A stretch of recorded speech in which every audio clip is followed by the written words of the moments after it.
Can't decide and torn between a romantic, comedy, action, or an indie film to watch for the weekend? Well. Golden State Media Concepts Movie Podcast is your ultimate guide to the latest movies. Join us as we dissect the latest on the blockbusters. It's the Golden State Media Concepts Movie Podcast.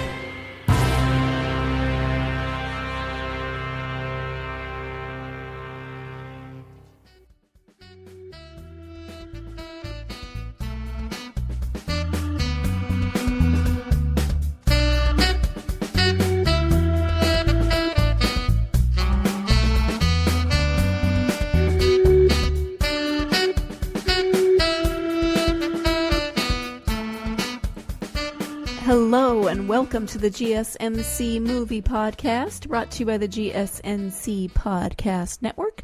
I am your host, Sarah, and I am happy to be with you for another episode of this podcast. Today, we are not talking about movies that are currently in the theater. Today, since Sunday is Father's Day, I thought I would talk about movies that I watch with my dad, as you can see from the title of this episode. It's pretty descriptive, I would say. My family is a movie-watching family. We love to watch movies more than once. We love to watch movies way more than once, often when we love them. Not my mom so much. My mom is the type that neither likes to watch movies more than once nor read books more than once. The rest of us have broken away from her crazy way of thinking, and we love to reread and rewatch and do all of those things. So my dad and I have always watched movies together. Whenever I go home, we'll sit down and watch a movie together, usually one that we've seen a million times before, but doesn't matter. My siblings and I speak in movie quotes often. When my sister was in college, this was in the old days before the internet, we actually wrote letters to one another, and throughout the letters we would just randomly throw in, whether either in the actual paragraph or in the margins, we'd throw in movie quotes, and my brother and I can have entire text conversations that are just movie quotes because we are dorks. So since Sunday is Father's Day, I thought I would talk about some of the movies that my dad and I like to watch together over and over again when we have the chance. As a side note, I think I've mentioned before that my parents and my brother own the movie theater in my hometown. My hometown is a tiny little town in western Montana, only about 1,000 people. They have a tiny little movie theater that only plays one movie a weekend, Friday, Saturday, and Sunday. If it's a PG movie or G movie, they will have a matinee on Sunday afternoons, so you'll get 4 showings in a weekend, but normally three showings in a weekend, just one movie. So, it sounds quaint, and it is, but it's also really worth it. If you are in town, you should go to the movie, because you will never find, if you live anywhere else in the world, you're used to spending a very large amount every time you go to the movie, especially on concessions. Go to my parents' movie theater. You'll be blown away by how low the prices are. It's awesome.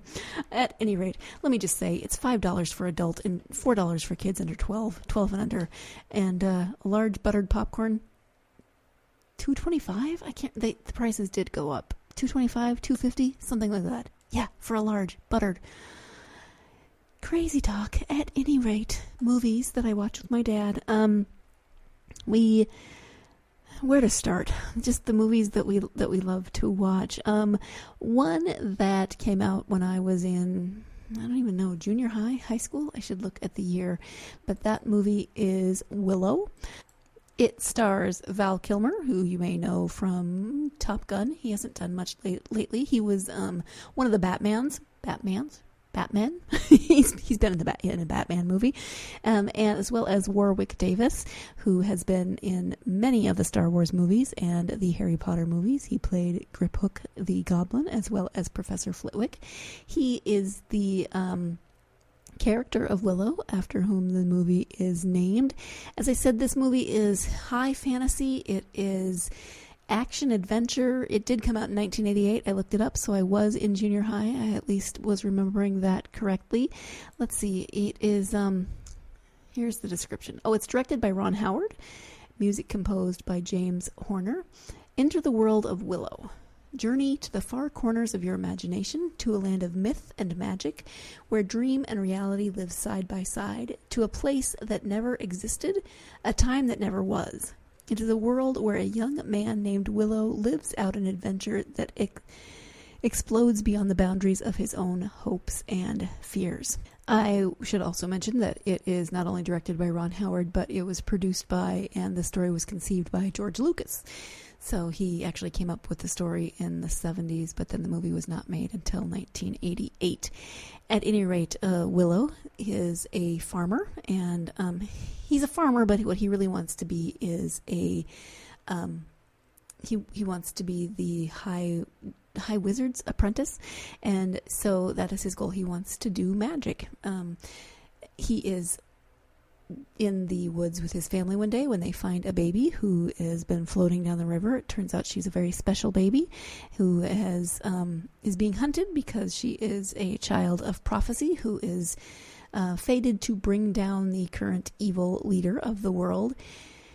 Willow and his family fall in love with the baby, but they know they can't keep her. They take her to the town elders, who decide that she needs to be taken elsewhere, that they're worried that her being in the village will bring doom and destruction down upon them. So Willow sets off on this adventure.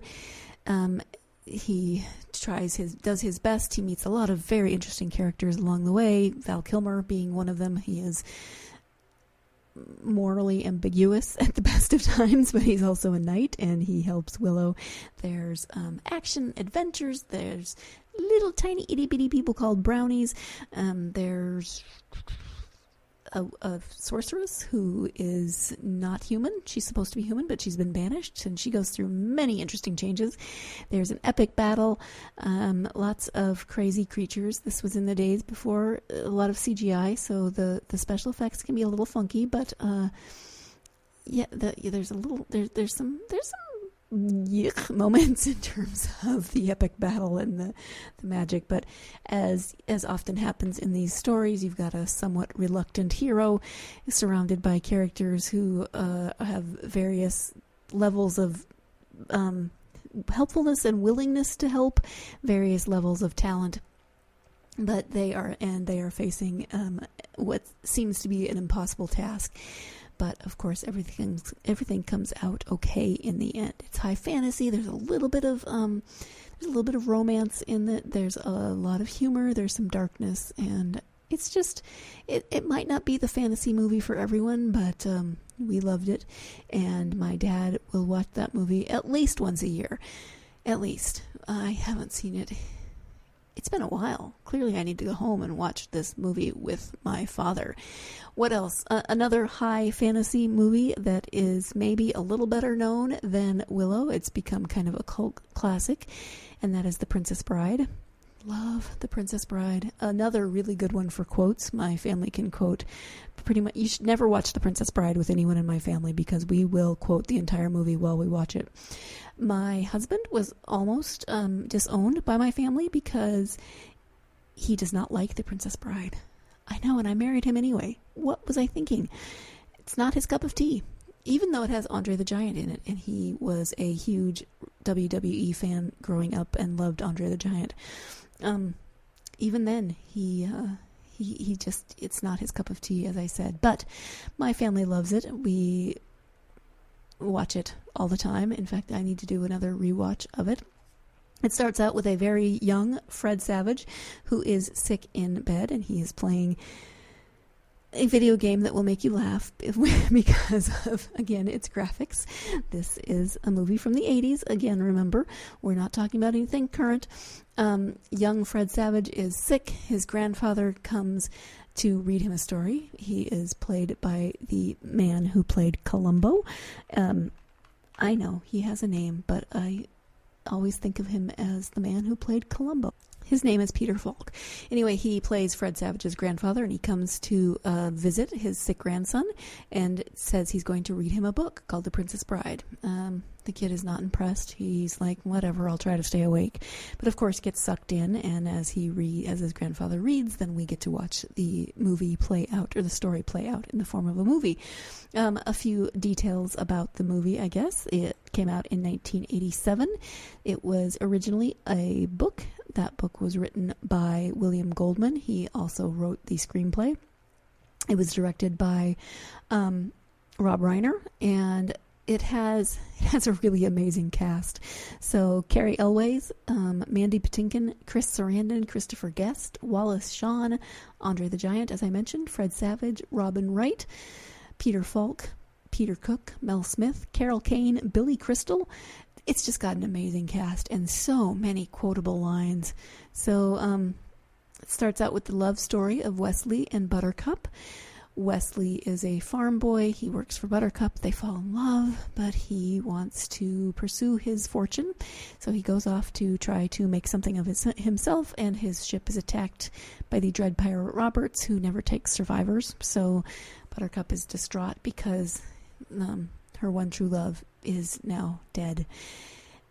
Fast forward a little bit, and she's now known as Princess Buttercup. She has been chosen by the prince, played by Chris Sarandon.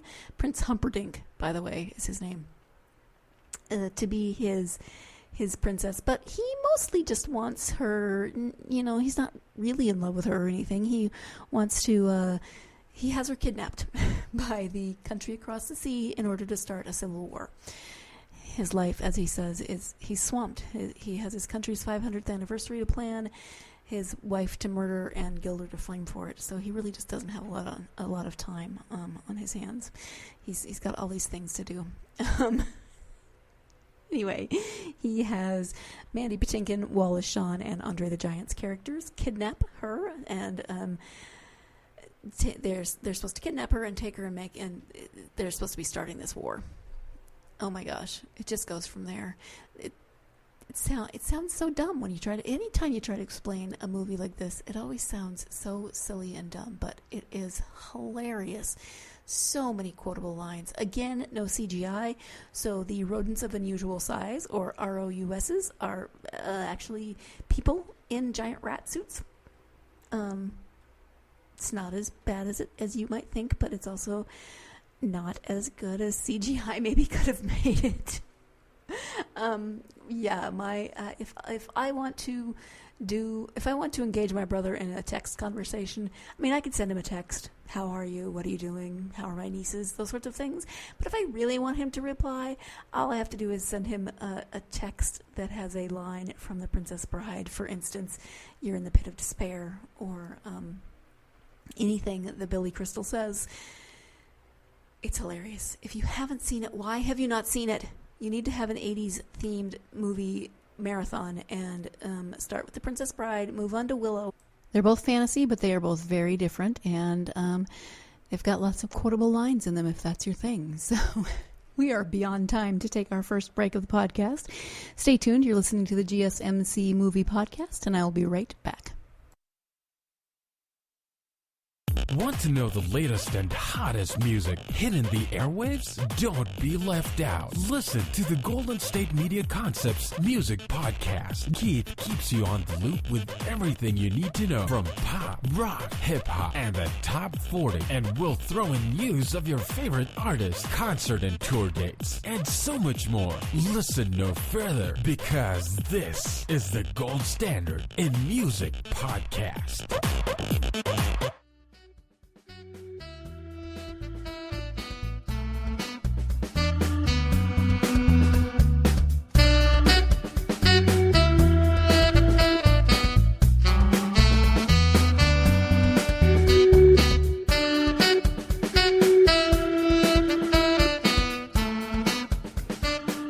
Welcome back to the GSMC Movie Podcast, speaking about movies that I watch with my dad on a regular basis.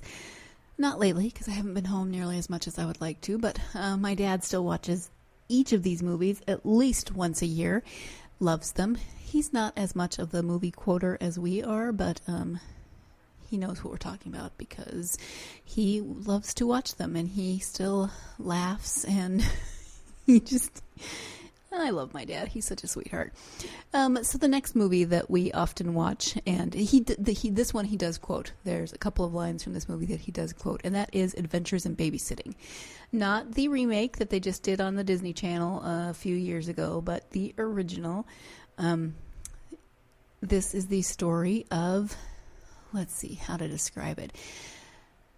So the main character has a date with her boyfriend that she is convinced she is in love with. She the movie starts with her getting ready. She is singing along, lip syncing along to a story or a song about love and marriage, and she's very excited because it's their anniversary date. And she runs downstairs when he comes to the door. He's played by Bradley Whitford from West Wing, very young Bradley Whitford, and he says he can't go on the date because his sister is sick and he has to stay home and take care of her. So she's very sad, of course, but she understands because she's a good girlfriend. And then her mom says that since she's not doing anything else, she may as well babysit, which she says she's too old to do. This very quirky family, the daughter of whom loves Thor, at a time when Marvel movies were not everywhere like they are. She wears a Thor helmet, with the wings. And her older brother, who is a teenager, who's 15, probably 14, 15, and who is so very in love with Chris, who is played by Elizabeth Shue and who is coming to babysit his little sister. He's supposed to be having a sleepover at his best friend's house, but of course he changes that plan because he wants to bask in the glory that is his crush on Chris. As you can imagine, since it's called Adventures in Babysitting, things do not go to plan. They end up driving into Chicago to rescue Chris's friend who has run away and then changes her mind and has no money and needs to be picked up at the bus station. They, of course, are not supposed to do this. All sorts of crazy zaniness ensues, as it only can in a movie like this. They are chased by car thieves. Their car breaks down. They have a flat on the freeway. They are involved in a shootout. They're chased by car thieves. There is a whole story about a Playboy centerfold that looks just like Chris that keeps coming up. They are they're involved in a gang fight on the subway. They have to go to the hospital for stitches. Well, one stitch. And then this is where you get some of the quotable lines. As they are running away, they end up in a club and somehow end up on stage with the group that is performing and are told that nobody leaves without singing the blues. This is the line that my father will quote. The one movie line in all of movies that my father will quote on a regular basis. Nobody leaves this place without singing the blues. And so they do. It's, of course, hilarious and adorable and all of those good things that happen in silly movies like this. Craziness, zaniness ensues. Everything works out in the end, but it is, it's close. They have to cut it close. And everyone learns some valuable lessons and they move on from there. But it's a very cute movie. A little dated, of course, because it is from the 80s. What year did this one come out? Let's see, we've had 88 for Willow, 87 for Princess Bride, and this one, again, also 87. Good year for movies. Who else is in this movie? Elizabeth Shue is the main character, Chris. Maya Brewster, Keith Coogan plays Brad, who is in love with Chris. Sarah is Maya Bruton. I wonder, she was little then. She's not little anymore. Anthony Rapp plays Daryl, who is Brad's best friend and ends up going on the adventure with them. Oh, I forgot Vincent D'Onofrio's in this movie. Oh, that's hilarious. Penelope Ann Miller plays the best friend. Bradley Whitford, as I said. Anthony Rapp now is in the new Star Trek Discovery. He plays the Doctor on that. So it's every time my husband watches that show, all I can think of is that he is Daryl from. All I can think of is he's Daryl from Adventures in Babysitting, and I think of Sarah, who says, get in the car and run him over. She's a little bratty little sister, as only a bratty little sister can be. And as a bratty little sister, I can say this with authority. George Newbern is also in it as a college-age boy who comes in later in the story. So I don't know what else to say, but it's good times. And of course, the boyfriend, they discover the boyfriend having dinner with someone else, and there's a good scene there with the confrontation of that. So kind of one of Elizabeth Shue's early movies, and then she, of course, moved on to other things, as of course it happens. It's a good movie. You should check it out. Add it to your list of 80s marathon movies. Other 80s movies that my dad will watch over and over. The original Ghostbusters. Not so much the second one. I don't think he watches that one on a yearly basis. But the original Ghostbusters, yes, definitely. More 80s movies. He will also watch Blues Brothers. And this one he will watch the sequel to, the second Blues Brothers, which does not have John Belushi in it, of course, because John Belushi had died by that point. He is replaced by John Goodman, but my dad watches both of them, loves both of them. He likes the original better. The original has some great music. If you haven't seen it, it has some great music. It stars, as I said, John Belushi, Dan Aykroyd, and then it has cameos by Aretha Franklin, Cab Calloway, Shaka Khan, James Brown. So many cameos. The music is amazing. And then other cameos by people who aren't necessarily singers. Carrie Fisher is in this movie. It's one of her earlier movies, and she is hilarious. John Candy is in it. Oh, man, it's just amazing. Even Paul Rubens is in it briefly, Pee Wee Herman. Twiggy, if you have any idea who Twiggy is in this movie. Just amazing, the number of people who are in this, and the Ray Charles is in it.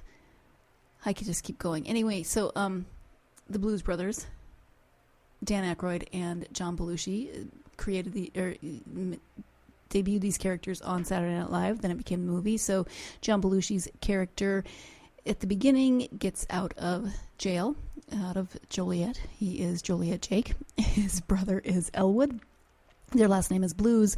They were raised in an orphanage, and they go to visit Sister Mary Stigmata. Of course, that's her name. They go to visit her when Joliet Jake gets out. He does not want to go, but his brother makes him, and she says that the orphanage is going to close if they can't make a payment. So the rest of the movie is the Blues Brothers trying to get the band back together to raise enough money to pay the debt that this orphanage owes, so that the children will not then be orphaned and homeless. Yeah, just so much craziness. I mean, I know I said that in terms of Adventures in Babysitting, so much craziness. Kind of the same idea with The Caper. It's kind of a caper movie. Lots of ridiculous things happen that, of course, would not happen in real life, in theory. So many quotable one-liners. Please add all of these movies to your 80s movie marathon watching list. You will not regret it. Maybe you will regret it, but I don't think you will. Steven Spielberg is even in this movie. I'd forgotten that as well, because of course everyone is much, much younger, because this one did not come out in 1987. This one is earlier than the rest of them. This one came out in 1980. So still in the 80s. The second one, as I said, John Belushi had died at the point, so John Goodman is in it. But again, a ton of cameos, some really great music. Not as good, but my dad loves the music, so he will continue to watch that once a year, and still loves it as much as the original. Maybe not as much as the original, but it's still right up there for my dad. I like the music in the second one, but I don't really feel the need to watch it quite as much as my dad does. We're going to take our second break of the podcast, and when we come back, we'll be wrapping up this episode of movies that I watch with my dad. So stay tuned. You're listening to the GSMC Movie Podcast, and I'll be right back. Tired of searching the vast jungle of podcasts? Now listen close and hear this out. There's a podcast network that covers just about everything that you've been searching. The Golden State Media Concepts Podcast Network is here. Nothing less than a podcast bliss with endless hours of podcast coverage. From news, sports, music, fashion, cooking, entertainment, fantasy, football, and so much more. So stop lurking around and go straight out to the Golden State Media Concepts Podcast Network. Guaranteed to fill that podcast itch. Whatever it may be. Visit us at www.gsmcpodcast.com. Follow us on Facebook and Twitter, and download us on iTunes, SoundCloud, and Google Play.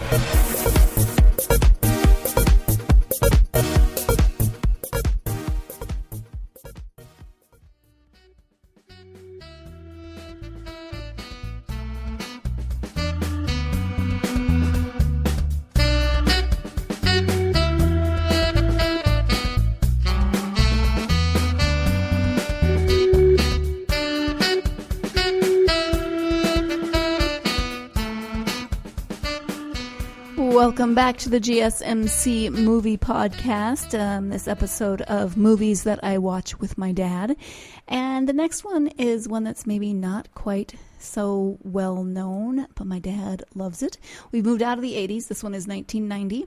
It is a movie called Quigley Down Under, starring Tom Selleck as Matthew Quigley, who is an American sharpshooter. He's hired by Alan Rickman's character, who's an Australian rancher, to go to Australia and do a job. The job, pays really, really well, but when Quigley gets there, he is not willing to do the job that he has been hired to do, which is basically to kill Aboriginals. I mean, talk about the horrifying racism present in this movie, but Quigley is a good guy. He is, as I said, he refuses to do the job. He then becomes, Alan Rickman's character tries to have him killed for refusing, but Quigley escapes.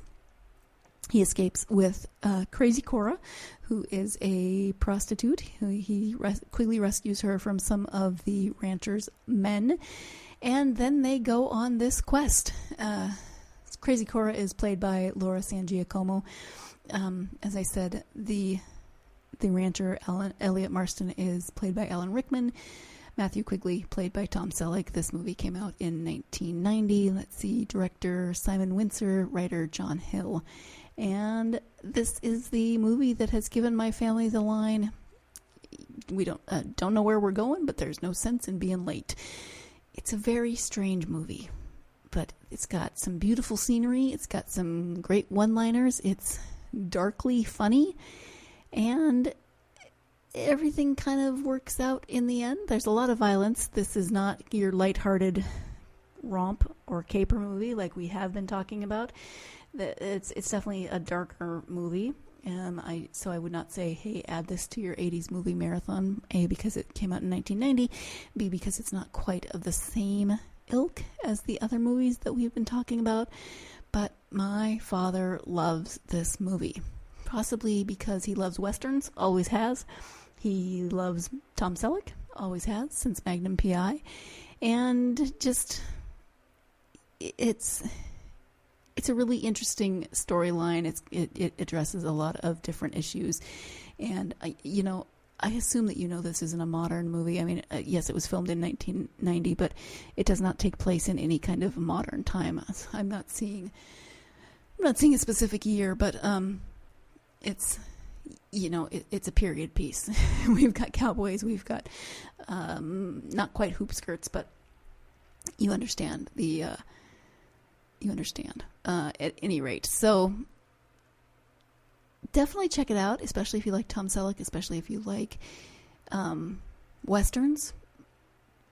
Go into it knowing that it's not a lighthearted comedy, though. There are some things that maybe will make you go, wait, what? This is crazy. But it's, again, one of my dad's favorites. I love it. I haven't seen it in years. I can't even remember the last time I watched this movie, and yet still quoting it don't know where we're going, but there's no sense in being late. That, along with many other lines that we say. So, finally, we will wrap up this episode with another movie that is, again, not from the 80s, but my dad loves it and watches it at least once a year, if not more. And it also has Alan Rickman, so you cannot go wrong there. And that is The Hitchhiker's Guide to the Galaxy. If you have not seen this movie or read the books, you should. The books, I listened to the books on audiobook, and they are narrated by Stephen Fry, who is amazing. So if you haven't read the books, you should. I of course like the book better than the movie, but the movie is hilarious. This again is not from the 80s. This one is 2005. So we have really moved forward in time. It is based on the book by the same name. It's a series of books. Mere seconds before the Earth is to be demolished by an alien construction crew, journeyman Arthur Dent is swept off the planet by his friend Ford Prefect, a researcher penning a new edition of The Hitchhiker's Guide to the Galaxy, which doesn't tell you much. The guy who is in the Hobbit movies is in this one. Oh, here again we have more tie-ins. Warwick Davis is also in this movie. Zoe Deschanel is in it. Martin Freeman, that is Arthur Dent. That's the one I was trying to think of. Stephen Fry is the narrator, so that has some good symmetry with him being the narrator of the audiobook. As I said, Alan Rickman is in it. He plays the voice of a very depressed robot, and he does it very, very well. A depressed robot shouldn't be hilarious, but it is. Take my word for it. This movie is ridiculous. There are so many silly things in it. I don't even know where to begin, and so I'm not going to try. I'm just going to say that it's funny. It is unexpected in a lot of ways. It falls under a lot of different categories: comedy, science fiction. It's got some really good dry British humor, if that's your thing, which I tend to love. And it's just on my list of my list of movies that I watched with my dad, movies that my dad loves. So on that note, we are going to wrap up this episode of the GSMC Movie Podcast. Hopefully gave you some movie marathon ideas. Maybe you've seen them all. Maybe you don't want to watch them again. But if you're anything like my dad, you'll want to watch them at least once, if not multiple times. So thank you for joining me, and join me again next time. I will be reviewing a new movie from Netflix. So tune in to find out what that movie is and what I thought about it. In the meantime, have a wonderful Father's Day and a great week. Thanks. You've been listening to the Golden State Media Concepts Movie Podcast, part of the Golden State Media Concepts Podcast Network. You can find this show and others like it at www.gsmcpodcast.com. Download our podcast on iTunes, Stitcher, SoundCloud, and Google Play. Just type in GSMC to find all the shows from the Golden State Media Concepts Podcast Network, from movies to music, from sports to entertainment, and even weird news. You can also follow us on Twitter and on Facebook. Thank you, and we hope you have enjoyed today's program.